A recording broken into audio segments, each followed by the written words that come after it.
MSW Media. So yeah, now it's clean up on aisle 45 time. And for a long while yet, it is going to be clean up on aisle 45. Hey, everybody. Welcome to episode 235 of Clean Up on Aisle 45. It's Wednesday, July 23rd, 2025. I feel like it's still last November. I'm Allison Gill. What's up, AG? Harry Dunn here. Hey, everybody. This week, Donald Trump is accusing Adam Schiff of the same thing he tried to accuse New York Attorney General Tish James of, mortgage fraud. We remember that. And meanwhile, a judge has dismissed Trump's 2023 lawsuit against journalist Bob Woodward. Yeah, because Bob Woodward talked to Deep Throat, and I guess only Trump thinks he can talk to people named Deep Throat. Also, former NYPD Commissioner, one of them, is suing New York City Mayor Eric Adams, accusing him of running a criminal enterprise like RICO. This is a civil suit, though, not a criminal one, obviously. And one of the January 6 guys that Trump pardoned has been convicted on his child pornography charges. So, of course, that's good. Hey, how's your week been? It's been a very, very busy week. Yeah. No, it's been pretty good. I got some. I've been doing some. It's an interview out, and I'll put this out. I did a phone interview with a local journalist in Iowa, where I'll be headed to this weekend coming up, right across the river from Omaha.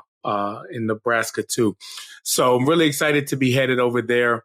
But yeah, just getting fired up. I'm looking to get involved in the governor's race here in Virginia with Abigail Spanberger, who is a good friend of mine and just a really good person. But outside of that, just with all the news going on and then the occupant of the White House talking about changing the Redskins, the name back to Redskins, or he's not going to do it. And then he tweeted MIGA, M-I-G-A, make Indians great again. Like, what the? It's a lot of ish going on right now. How's your week been, AG? So he's trying. He's like, we bring racism back to DC, or I'm not going to allow it. My goodness. That's not the names he needs to be worried about, by the way. No. I think the names he needs to be worried about are on the Epstein list. Hello. How's your week? It's been real busy. This weekend, you think you get some downtime, but then you put out a call for whistleblowers and you get some. Yeah. So I did a big old report at MuellerSheWrote.com speaking, on background to sources that these 1,000 or so FBI personnel that were assigned to go through the Epstein files were told to keep a spreadsheet marking down every time Trump's name is mentioned, and then upload that spreadsheet to the end of the day where somebody higher up would stitch it together to some master document. So that exists. Jeez Louise. I saw something about that where they did I don't know where, but they said that if you do it, they'll walk you through what to do when you find Trump's name in those files or whatever. Yeah, that was me. So I thought that was you. I thought so. I shared it, matter of fact. Yeah, but it got picked up by Newsweek and MSN and Latin Times and Raw Story because basically they created these training videos embedded in PowerPoint presentations that they kept on a SharePoint drive that anybody in the division had access to that instructed these folks, because most of these personnel don't work with FOIA redactions or things like that. There's a whole department for that, but of course Trump has gutted it. And then, when Bondi told Patel, put everybody on it, everyone, everybody, he enlisted the entire information management division. And since, like I said, many of them haven't done this kind of work before, there were these training videos telling them how to flag Trump, like how to use your Excel spreadsheet, how to upload it, who was going to stitch it together in the master file, and, all this other stuff. So not only does the file of Trump instances and mentions in the Epstein files exist as a giant Excel spreadsheet, Frankensteined together from 1,000 people, but also videos telling people how to flag Trump exist. So, and these were from people at DOJ. And Caroline Leavitt today said, no, DOJ, you should ask the FBI. First of all, the FBI is part of the DOJ, but the DOJ. I was about to say, wait a minute. Yeah, I know. I was like, am I taking crazy pills? So I texted Andy. I'm like, FBI is part of DOJ, right? Yep. Okay. All right. I thought so. I was pretty sure. But a lot of these lawyers that were giving these instructions on what to redact and what to mark for potential redaction and how to flag Donald Trump were DOJ people, not FBI people. So it is a deep state conspiracy theory that is going on here, but not in the way that MAGA voters think that it is. Right. And then I talked to another whistleblower like a couple weeks ago, probably like 2.5 weeks ago. I had Joshua Aaron on the Daily Beans. He's the guy who developed the Ice Block app, which is like where you can go in and enter sightings of ICE agents in real time, so you can alert everybody in the area to what they're doing. And his wife, though, is a high-level DOJ analyst, a forensic accountant working for the U.S. trustee at the Department of Justice, and she was fired after Laura Loomer called for her firing on Twitter and apparently called Tom Homan. And then Tom Homan told Newsmax, yeah, Laura Loomer called me about this person and I called the DOJ. And then within 24 hours of that, she was fired. Gone. Wow. Gone. So I spoke to her, and that's out on the Daily Beans just this past Monday. And speaking of which, her and her husband, the developer of the Ice Block app, are going to join us on our happy hour this Friday. Oh, yeah. Yeah. So you can ask them questions. And then I'm sure she's not going to be able to answer a lot about her, case or what's going on with it, or if there is one, or if what she's going to do. I know Joshua can answer a lot of questions about the Ice Block app, though. And then also on our happy hour, which, by the way, is this Friday, 7 p.m. Eastern, 4 Pacific. You'll be there. I'll be there. And so will Andy McCabe. So Andy, we love Andy joining us. Yeah, the old deputy director of the FBI. So if you have, questions like, is the FBI part of the Department of Justice? Andy will be there to answer those questions. And so that it's going to be a great happy hour. It's going to be for 1 hour. And, if it's for our patrons. So if you aren't yet a patron, and you can swing it, I know a lot of people can't swing it. But if you can support us and support independent media, we thank you greatly. And in that vein, I want to thank some of our Hall of Fame patrons, including skintwalletusa.com, Joan Qualls, Fran Reichenbach, Rose Flaherty, Sharon Tukalski, Karen Sherman, the law offices of Redacted, Epstein, and Redacted hugely criminal attorneys. That's good. Some of the names are so creative because you can name yourself whatever you want and we'll read it. That is good. Deborah Kirby and Artemis's Wolf. And one time somebody was like, well, what if it's a troll that comes in and makes you say dumb things? And I'm like, great, they're sending us money. They're sending us money. All right. You want to pay to make me say dumb things? Thanks. Okay. Yep. All right. Fair. So yeah. And then we'll come back on the show after we read them off and we'll push back against it. So yeah. So you can do that. By the way, you can sign up to become a patron and put your name in there and get a shout out on the show.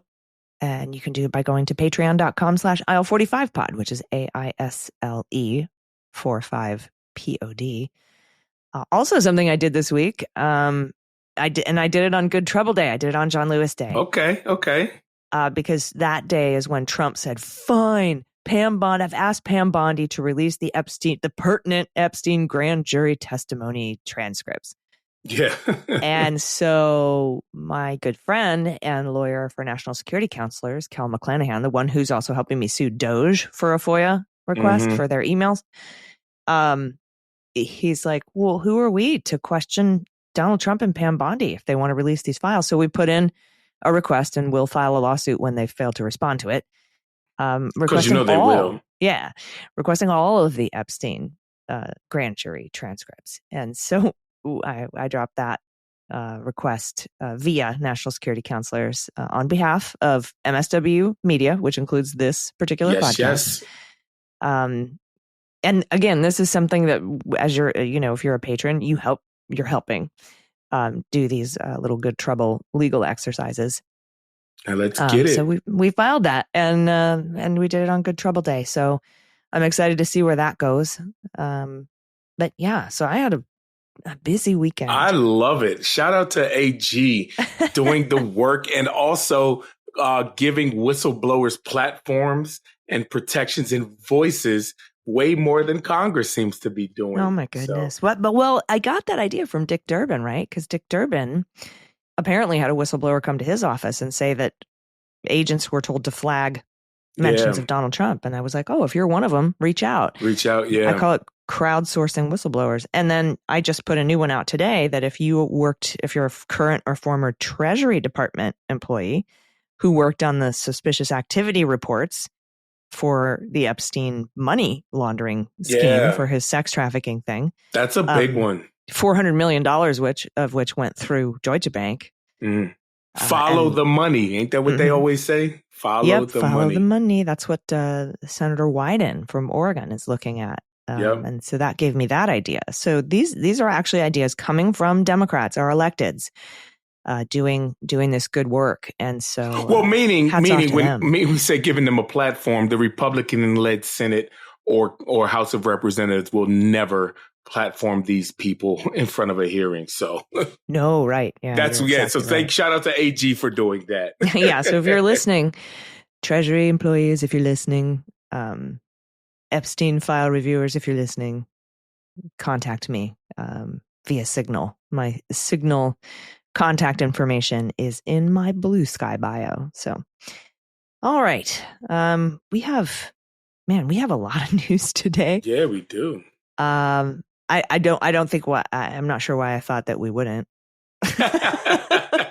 Duh. There hasn't just another been a week in the Trump administration, so of course there's news. There hasn't been a week since November 2017 when I set up microphones in my kitchen and my kitchen table to start to record the very first Mueller, She Wrote episode. There hasn't been a week where I didn't have a grip of news to talk about. Job security, there's the things. You know what, though? I'd rather have a nice, quiet presidency. 100%. I have nothing to do. That would be great. Have nothing to do for a minute. That would be incredible. But we do actually have quite a bit of news, and we're going to get to it. But we do have to take a quick break. So everybody stick around. We'll be right back. Hey, everybody, it's AG. Millions of people, including myself, use CBD from CB Distillery for one simple reason. It works. Over 90% of customers report better sleep, and their clean, targeted formulas help with stress, pain, focus, and more. And not just for you, but for your pets, too. They have CBD cookies for your pets. They have no fillers, no gimmicks, just premium, trusted relief for whatever life throws your way. And we're getting a lot of stuff thrown at us right now. And I've tried a lot of CBD products over the years, but the dosing's weird, the absorption's weird. CB Distillery has solved all those problems. It's become my go-to for reliable targeted relief. Their sleep gummies are my favorite. I take one before bed. Within about 30 minutes, I'm relaxed and I drift off. My brain chills out. No grogginess the next morning, just solid rest, deep sleep. On the flip side, their CBD pain stick is a lifesaver for sore muscles after long days or tough workouts, which I usually have a lot of. And I keep one in my gym bag and one in my nightstand. And it glides on easy. It smells great. It gets right to work. So I want to thank CB Distillery for sponsoring this episode. Get 25% off your entire purchase at cbdistillery.com. Use promo code CLEANUP. And what I really love is that all their products are made with clean, high-quality ingredients, zero fillers, 2 million happy customers, 100% money-back guarantee, no risk. So it's easy to see why people trust CB Distillery the most. So if you're dealing with stress, poor sleep, pain, give it a try. You've got nothing to lose and a lot of relief to gain. So for a limited time, again, you can save 25% off your entire purchase. Just visit cbdistillery.com and use promo code CLEANUP. That's cbdistillery.com, promo code CLEANUP. One more time, cbdistillery.com, and use promo code CLEANUP, all one word, to get 25% off your entire purchase. Specific product availability depends on individual state regulations. All right, y'all, welcome back. First up, we have a story about more political retribution from the Trump administration. And this is from the Post. Donald Trump accused Senator Adam Schiff of mortgage fraud Tuesday, and a senior administration official told the Washington Post that a criminal case had been referred to the Justice Department in a sharp escalation of the White House's attack on vocal Trump's critic. Oh, my goodness. Are you kidding? In a message on Truth Social, Trump's own social media site, Trump said Fannie Mae's Financial Crimes Division found, by the way, Fannie Mae's Financial Crimes Division is run by Trump's friend, found that Schiff had, quote, sustained pattern of possible mortgage fraud. Not, I think everybody does, right? You could say that about anyone. Anyone's got a sustained pattern of possible mortgage fraud, even if you don't have a mortgage. Anybody could possibly have a sustained pattern, which the president claimed, without providing specifics, of course, had involved misstating which home Schiff used as a primary residence, helping him secure a cheaper mortgage rate. Quote, I would love to see him brought to justice. That's what Trump told reporters later in the day. Oh, like you were for all of your mortgage fraud that you committed, that Tish James found, and that a judge awarded $450 million settlement against you for mortgage fraud? Yeah, like that. Yeah. Okay, cool. I wonder if he's like, somebody else besides me must have said their 11,000 square foot apartment was 33,000 square feet. I can't be the only one, right? I can't possibly be the only one that's committed mortgage fraud. Somebody else must have lied about the sell-through rate at their building in order to get a better deal. Anyway, the senior administration official speaking on the condition of anonymity said, of course, criminal prosecution is now up to the Justice Department. Well, the official added, this is just the beginning, unfortunately, for Adam Schiff. Ridiculous. Designating a home as a primary residence instead of a secondary home or investment property can get borrowers lower rates because primary homes are seen as less risky to lenders. But a spokesperson for Schiff's office said the lenders for Schiff's home in both California and Washington were well aware of his intended year-round use of both homes while in public office, and that neither one of the properties was a vacation home. Right, Schiff said, he lives in California, he works in D.C.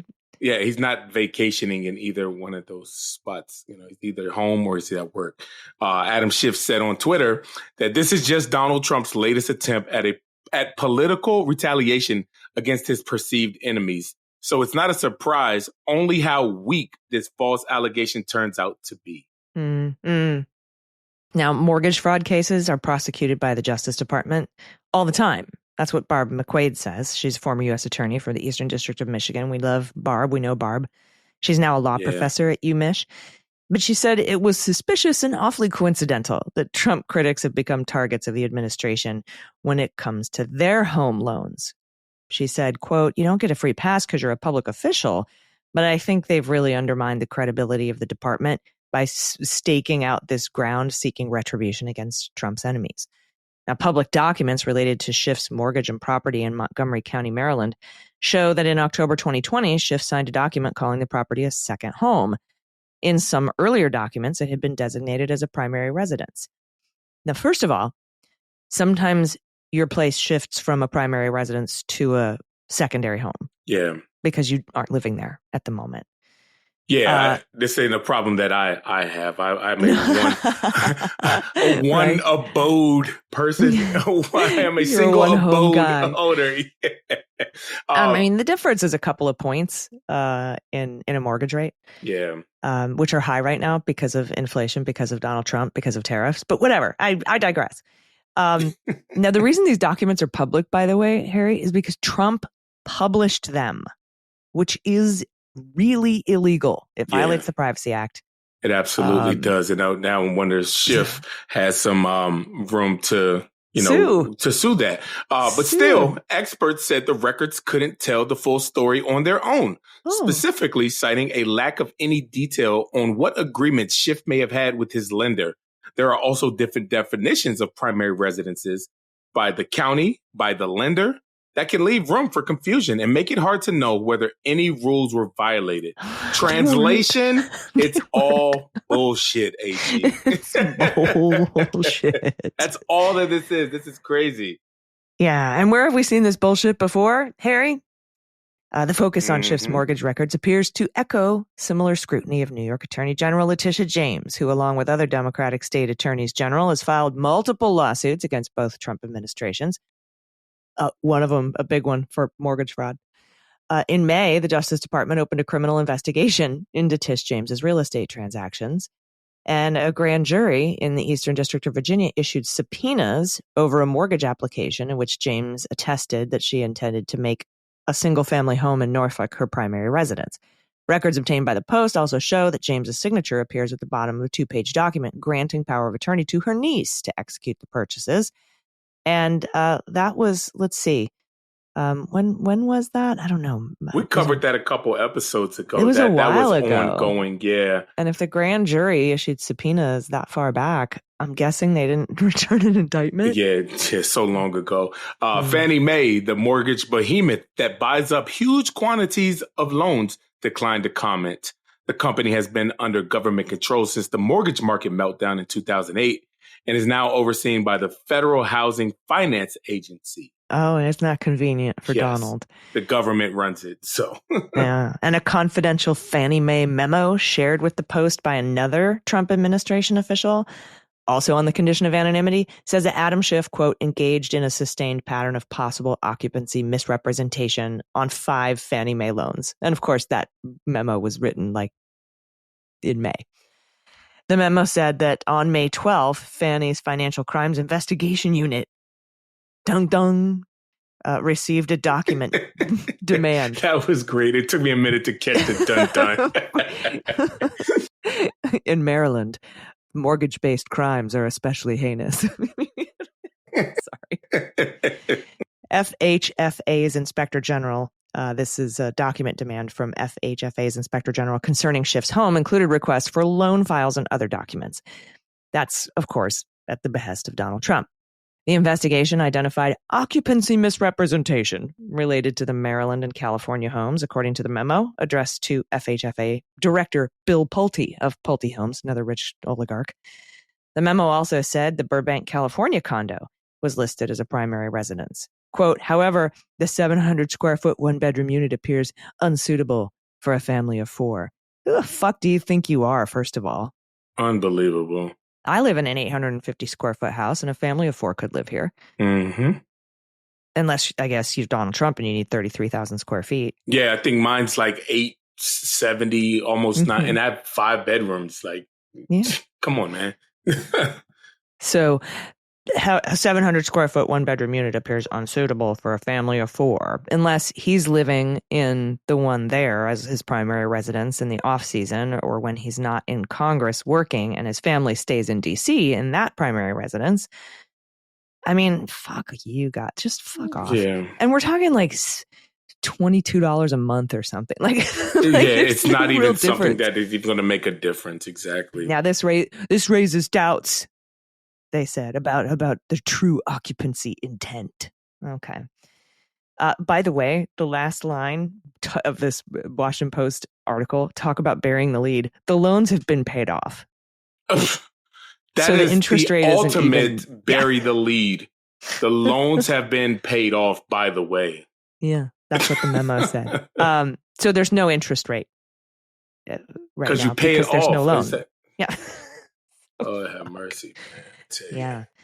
Yeah. So that's the big scandal going on, which, again, these are all, I mean, talk about just throwing shit against the wall because you don't want to talk about the Epstein files over and over and over again. And also, I mean, these things have been teed up since the beginning, this retribution tour, so it's not like they just decided to do this in order to distract everybody. They've been planning on this shit, and they just find, opportune times to bring it up, like this whole Tulsi Gabbard, Obama committed treason.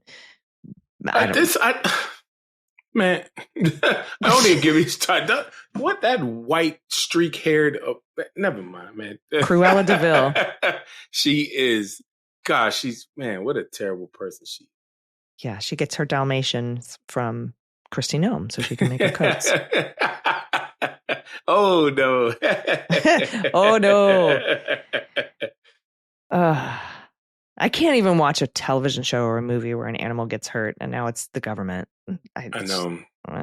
Anyway, there's that. I mean, this isn't, he's been doing this he did Tish James. He got Comey and McCabe to have to go through a terrible intrusive IRS audit for no reason. They never found anything, but it's not about what they find. It's never about the outcome of an investigation for Donald Trump. It's just about putting people through the ringer. And creating talking points of propaganda and distraction and flooding the zone with shit. That's what he wants to do. That's what he does. Yeah, that's what he spends his time doing as president instead of, doing things for the American people. Pretty much. All right, we've got more news to get to, but we're going to take another quick break. Everybody stick around, please. We'll be right back.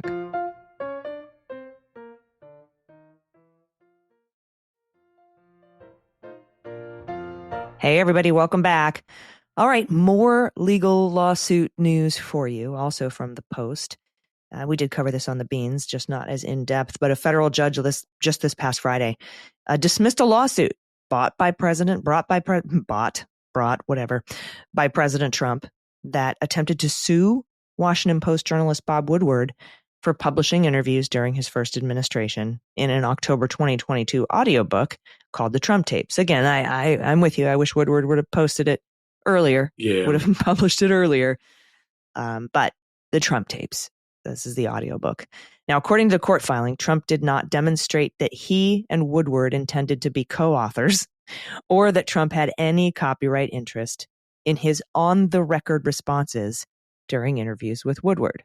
On the record. The judge wrote, Trump's amended complaint does not plausibly allege that Woodward and Trump intended to be joint authors of the Trump tapes. The suit also named Woodward's publishers Simon & Schuster and its former parent company Paramount Global as defendants. The judge, however, gave Trump the chance to amend and refile his complaint by August 18th, though he said it appears unlikely that Trump could adequately plead a plausible copyright interest. Yeah, so he probably doesn't even know what that means. No. So that refile thing is like, none of your arguments here are valid, so I'm dismissing this now.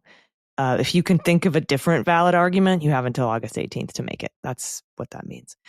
Now, the White House didn't respond to requests for comment. Lawyers for Woodward did not respond to a request for comment. That's a missed opportunity, in my view. You could have just given a couple of, middle fingers or something. Yeah, or just something to egg him on, make him respond out of ire. I think that, missed opportunity there. Right. Just put out a statement, for the spokesperson for Bob Woodward says, we're really glad that the Trump tapes copyright issue is resolved and Trump was on Epstein's list. Just say that. I would have been like, Trump always loses in court. Of course we won.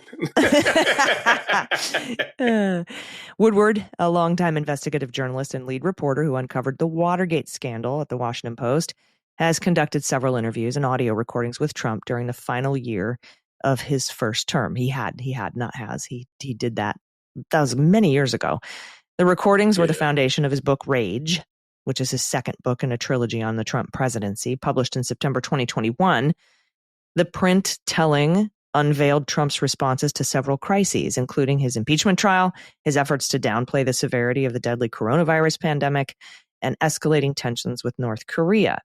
So just, a couple of things that happened during Trump's first term. Those interviews served as the basis for the audiobook, The Trump Tapes. The Trump Tapes, yeah. In 2023, Trump sued Woodward for almost $50 million, claiming $50 million. Channeling our Austin Powers. Yes. Claiming that the lawsuit filed in U.S. District Court for the Northern District of Florida, that he owned the copyright to 20 interviews and that they were recorded for the sole purpose of Woodward being able to write a single book. Lawyers So he was only on the record for the book, but not for the tapes. Not for the tapes, exactly. On the record, right? Lawyers for Woodward and the publishing company have long rejected Trump's assertion in a joint statement in 2023, argued the suit was without merit. Yeah, sorry. If you go on the record... That's literally what it is. You're on the record. Unless you specifically said, I'm on the record for a print book only and not an audio book. I'm afraid out of luck. Yep. I was going to swear there, but see, I held back. You did. And get this, we're going to move on to a different story here because 50 million is ridiculous. Yeah. But in a story from Politico, Donald Trump's bid to take down the Wall Street Journal over its coverage of his connection to Jeffrey Epstein has landed in the courtroom of Darren Gales, who is likely experiencing deja vu. This is crazy. That's because Judge Gales, an Obama appointee, had another brush with a litigious Trump in 2023 when the then former president sought to punish his one-time lawyer and fixer, Michael Cohen. So does he get to say, you're back in my courtroom, huh? Yeah, that. And he filed this in the Southern District of Florida in hopes of Eileen Cannon. Right. Mm-hmm. And got an Obama appointee. Well, a day after he published an AI video of people arresting Obama. Obama, exactly. Yeah, couldn't happen. I couldn't be happier for him. Trump sued Cohen in April 2023, seeking $500 million. So add an extra zero from that first for the payout for claims that Cohen violated his attorney-client relationship with Trump and enriched himself off their relationship. 6 months later, Trump abandoned the lawsuit just before Cohen's lawyers were set to question him, get this, under oath. Oh, right before the deposition, he dropped the suit. Okay, never mind. You okay, never mind. Mm-hmm. Yeah, which is exactly what's going to happen in this Wall Street Journal suit. Everybody's saying that the Discovery is going to be so great for this, and then we just can't wait. Like we aren't even going to get to it. He's going to drop it. Parts. Exactly. He's going to drop it before it gets to Discovery, and I'll tell you why. Because the Wall Street Journal has a copy of that naked lady letter that Trump signed and said the wonderful secrets or whatever. I think they should turn around and they should turn around if and when Donald drops this suit. They turn around and sue now. Sue him. And they don't drop it. They don't drop it. Yeah, sue him for libel. Mm-hmm. And the interesting thing too is that Trump's argument is that Wall Street Journal does not possess an authentic copy of the letter. Mm. So a couple things. So it exists. Number one. I just about to say, like, wait a minute. So it's not the authentic one, but was it a replica? It's a copy. Okay. And, so and it number exists two, then, like you said. Do you have the authentic one, Mr. Trump? That is the question. That's the question you ask. Are we going to Addis Ababa, Mr. Luthor? Yeah. Like that? Oh, that is you're spot on, H.E. I watched the old Superman this weekend. That's where that came from. Anyway, Trump's new lawsuit against the Wall Street Journal and owner Rupert Murdoch, he's also like chairman of the board emeritus for News Corp, seeks an even more audacious sum, $20 billion. Trump says the newspaper defamed him by reporting last week that Trump may have sent Epstein a suggestive birthday card more than 2 decades ago. Trump filed the lawsuit on Friday, and Judge Gales was assigned to preside over the case just this past Monday. But as with the Cohen case, there's an open question of whether Trump's new lawsuit is more of a political stunt than a serious attempt to litigate the issue. Oh, brilliant. If Trump pursues the case, he would open himself up to answering questions under oath about his connection to the disgraced financier who killed himself in 2019 while awaiting trial on sex trafficking charges. Yeah, everybody knows it's the latter. More of a political stunt. Everybody knows, but I'm glad they brought it up. Like, this could be that. Well, at least you're saying so. Yeah, at least you're saying that. Trump's decision to file the case in southern Florida led to suspicions he was hoping to draw, like we said, U.S. District Judge Eileen Cannon, his own appointee who helped him escape criminal charges brought by special counsel Jack Smith. But Trump's attorney, Alejandro Brito, the same lawyer who led the ill-fated Cohen suit, filed the case in the Miami division of the Federal Judicial District Court of South Florida. Cannon sits in the Fort Pierce district, making it unlikely she would have been selected under the court's assignment process. So now Trump's probably say, I got to fire you now because you didn't give me Judge Cannon. Yeah, but though maybe I can't believe that he wasn't trying to get Cannon, but there might have been a really big venue issue with Fort Pierce. So who knows why he did it. I thought for sure he was judge shopping, but I don't know. Maybe he wanted this guy. Hey, it's me again. Yeah. Hey, it's me again. Judge Gales, a George Washington University law graduate who made history as the first openly gay black man appointed to the federal bench, was confirmed unanimously by the Senate. Remember those days when we would unanimously confirm people? Unanimously. Yeah. One reason, his judicial background tilts bipartisan. He was appointed to state court judgeships in Florida by 2 Republican governors, Jeb Bush and Charlie Crist, before Obama nominated him to his current role. Yeah, his prominent cases include a $73 million judgment against the Venezuelan government in 2022 over a purported murder-for-hire scheme.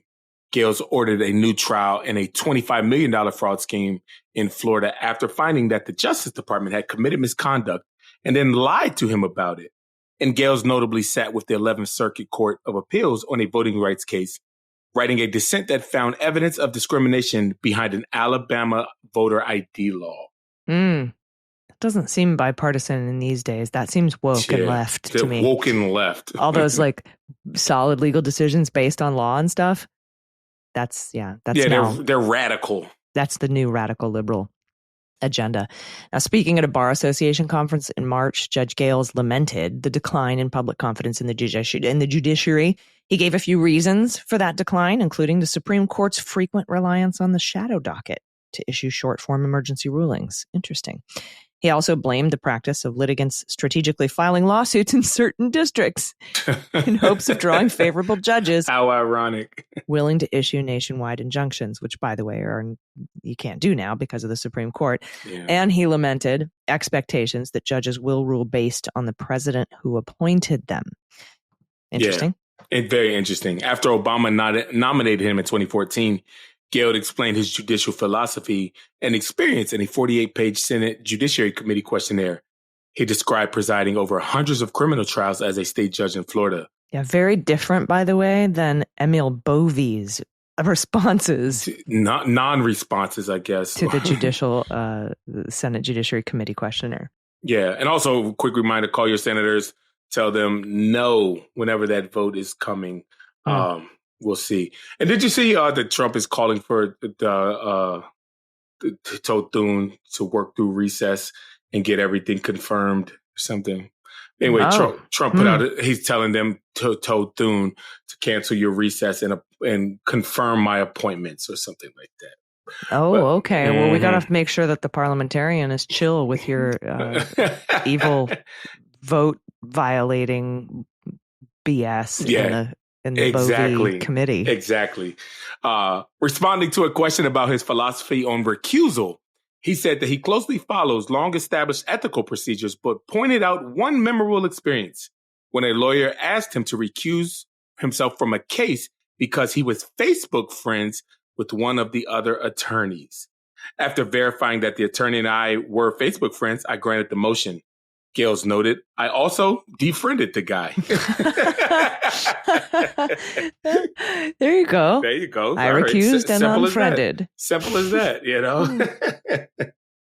Now, Gales does not appear to have handled any substantial media-related cases, though he did note in his questionnaire that an article about him in 2008, quote, contains several misstatements, inaccuracies, and grammatical errors, and that his, quote, immediate written request for corrections went ignored. I wonder what publication that was. Mm-hmm. Was it the Post, New York Post? Knows?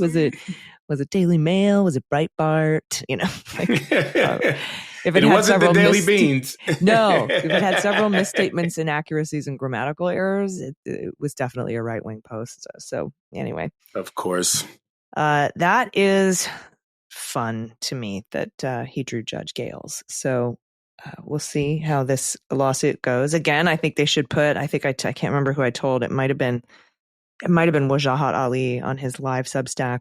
We should put up Trump's Wall Street Journal lawsuit next to the head of lettuce, like the old Liz Truss head of lettuce, and see which gets dropped first. Because this isn't going. Won't get to. And people are like, "Oh, I'm worried about what the Supreme Court might." I'm like, this isn't even going to trial, let alone the Supreme Court, my friends. This will not go to discovery, because if it does, dun, dun, dun. Dun, dun, dun. And I don't think the Wall Street Journal is done. I think they've got more than just this letter, and they're going to let it drip, drip, drip. It has to be, right? That's what I think. I don't know where they got the stuff, but they got it. They got it. So we'll see what ends up happening. All right, everybody, we do still have a couple more stories, but we're going to take one last quick break, so stick around. We'll be right back.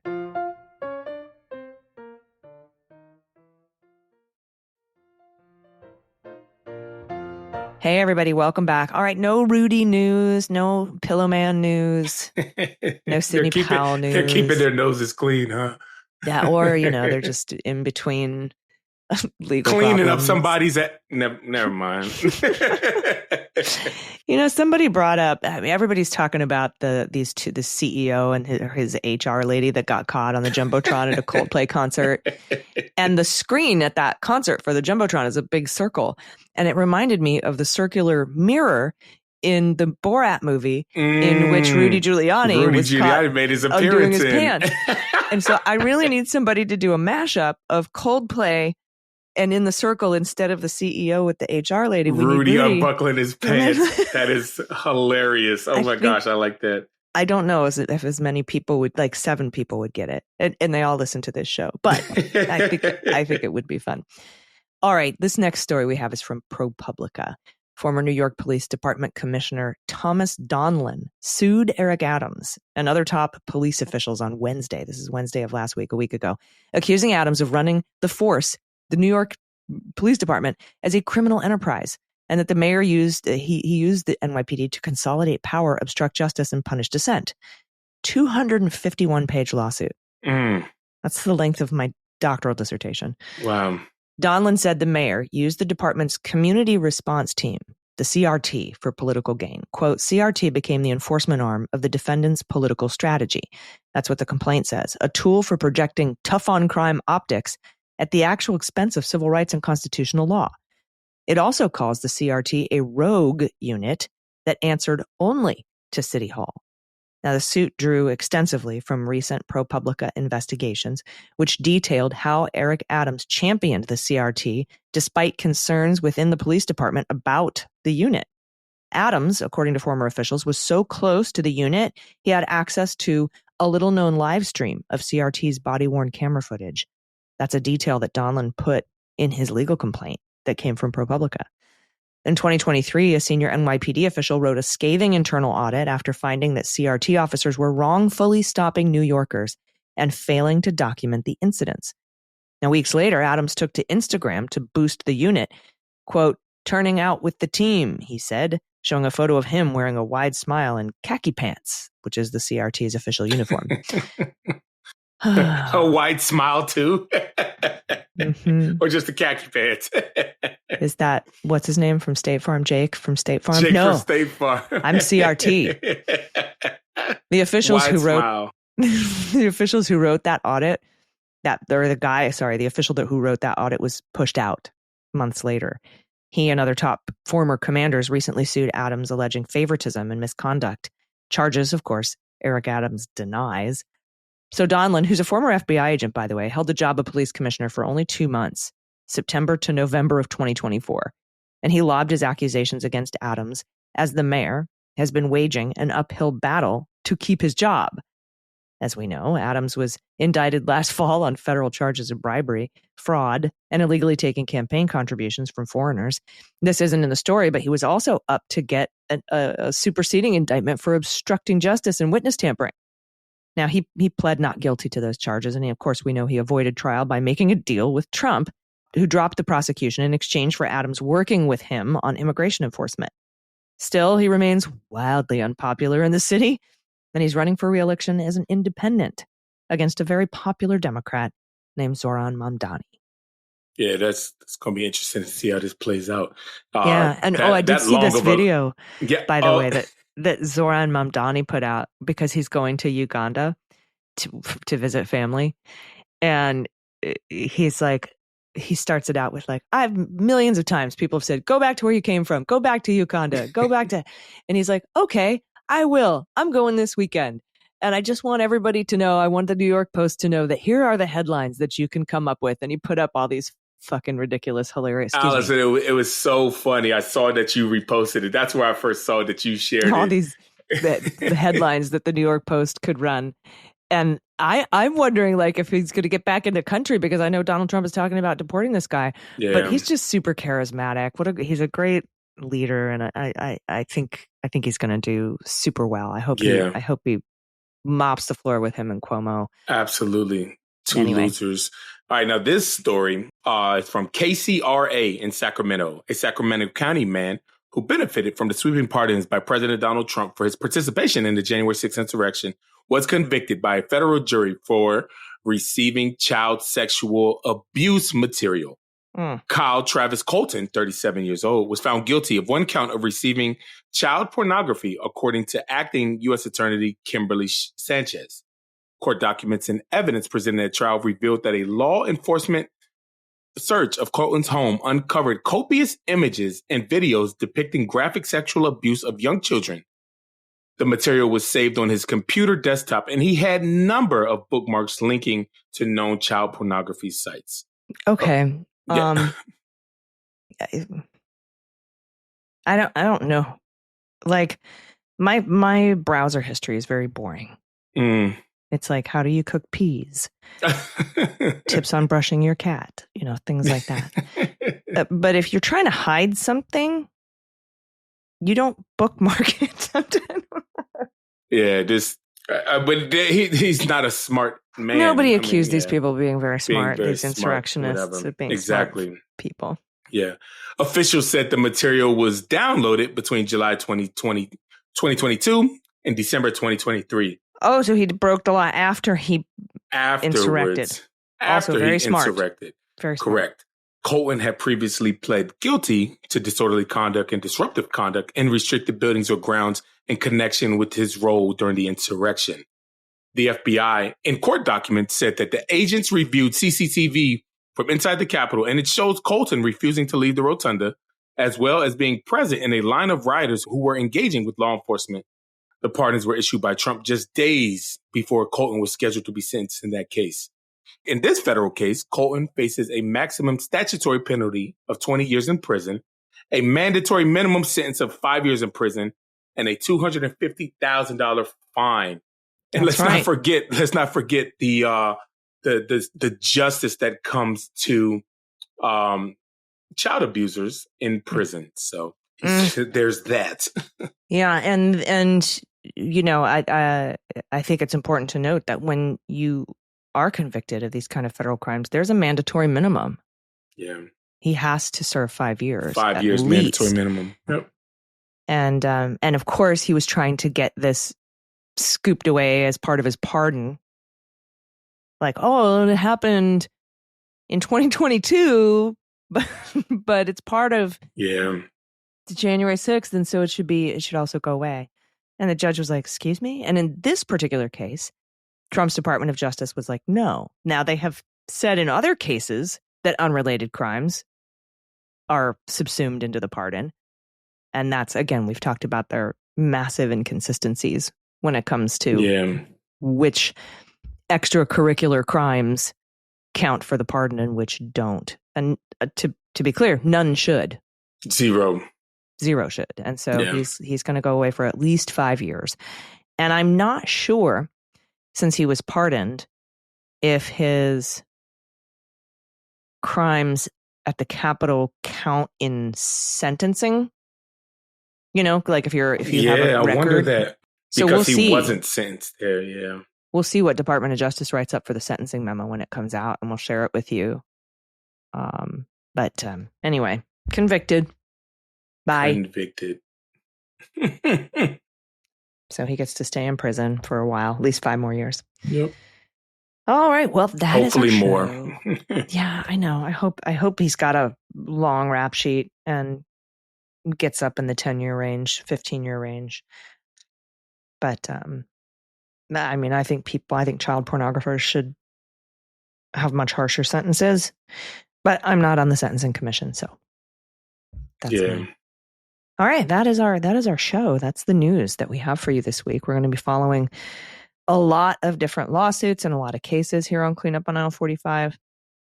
And again, we appreciate you so much listening. Just the act of listening to the show helps us out, helps out independent media in general, helps get the fascists off the charts. So thank you. You can subscribe for free. That helps. And if you want to become a patron, you can do that too. That really helps us out with all of these little good trouble exercises that we're doing. So we do appreciate you. And we're going to see you this Friday, patrons. Oh, yeah. At 7 p.m. Eastern, 4 p.m. Pacific. Check your inbox. Check your junk. Check your junk. For our invite and the Zoom link. And you can see me and Harry and Andy McCabe and the developer of the Ice Block app, Joshua Aaron, and the amazing, now former, unfortunately, Department of Justice analyst who was just fired in retaliation for her husband's activism. Her name is Carolyn Feinstein. And it's not too late to become a patron. You can join now, and you will be there with us on Friday. Yes, indeed. You can join all the way up to Friday, as a matter of fact. All right, everybody.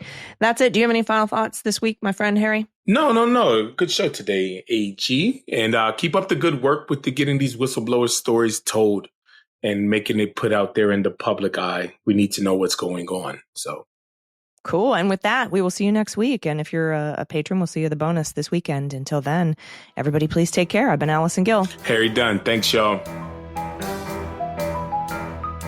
Cleanup on Aisle 45 is written, researched, and produced by Allison Gill, with editing by Molly Hockey. Our art and logo design are by Joelle Reeder and Moxie Design Studios, and our music is composed and performed by Adam Orr.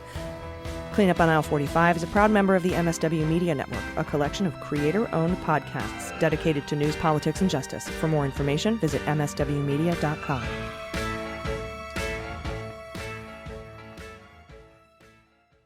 MSW Media.